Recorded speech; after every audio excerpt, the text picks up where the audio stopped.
Hey guys, welcome back to DigiArt Tutorials. My name is James, and today we're going to cover how color actually works in the real world. The reason is because color can be really fun, but if you don't really know how it works on a practical level, it's really easy for images to start looking almost like visual throw-up real fast.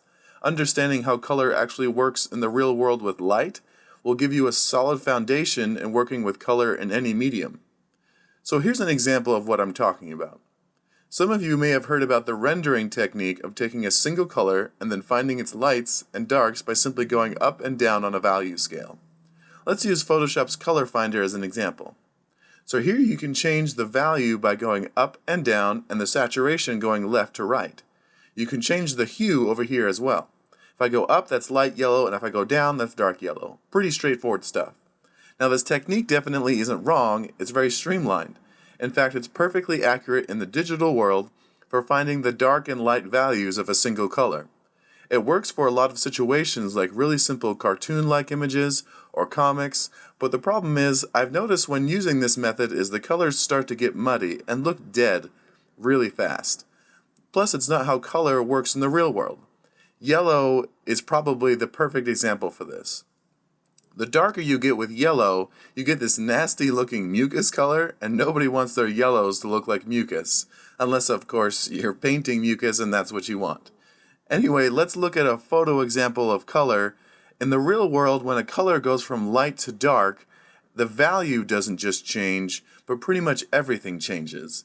The value, saturation, and the actual hue or color changes as well.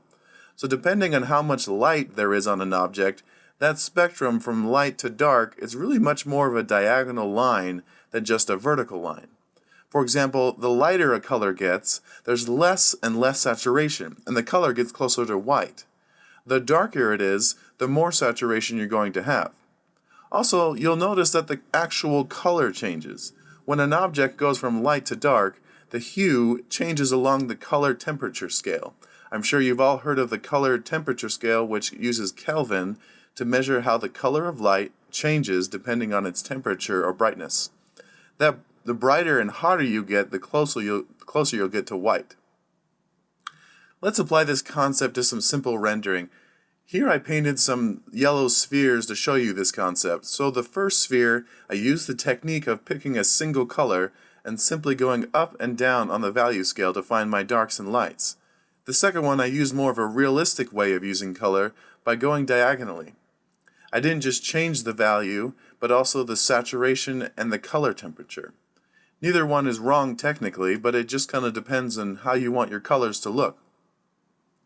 So a really simplified version of this concept is, depending on how much light there is on an object, the value or brightness, the saturation and hue will change. When objects get lighter, there's less saturation and the color gets closer to white. When an object gets darker, there's more saturation. Finally, the actual color will change along the color temperature scale depending on how bright or dark it is. Now, just because this is the way light and color works in the real world doesn't mean you need to apply it exactly like this in your work. A lot of the time, painters make their objects in the light much more saturated than the dark areas so that they draw more focus. Some want something really simplistic, so they simply just change the value. Whatever works, works. You simply just want to avoid colors that distract from what's most important in your image and avoid colors that look dead and muddy, unless, of course, you want to paint dead people in the mud. In the end, the most important thing to remember with color is it helping to communicate what you want to communicate so that the viewer knows what's important in your image. Remember that with color, it's really easy for things to start looking like visual throw-up real quick, so be sure to make conscious decisions when you're laying it down. I hope you enjoyed that little snippet on color. Stay tuned for more videos on color, light, and other awesome concepts. I'll see you next time, and thanks for watching.